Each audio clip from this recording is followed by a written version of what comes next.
Киря, привет. Вот смотри, третий день мочимся.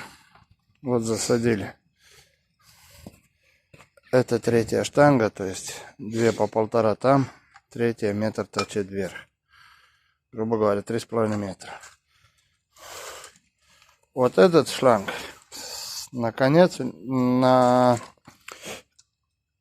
да, у него 1,5-метровая штанга. Тоже застрял.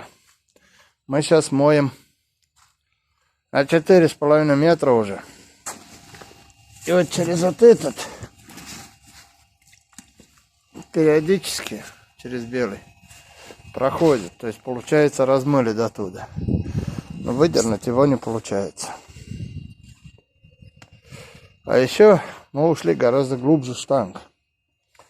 Но они, сука, не домкратом никак. Мое подозрение, что мы размываем в сторону. Куда-то в бок. Но, блядь, тогда бы через белый не текло. Не знаю, короче. Штанги, если газовым ключом крутятся, очень тяжело, но крутятся. Но вот вокруг нее размыть не получается. Уже добавил и бентонит, и вот прям кашу сделали. Добавляем туда. Вода уже не уходит. Но ни песок не выходит, не размывает ничего. Уже хочется плюнуть. Похоронить нафиг все.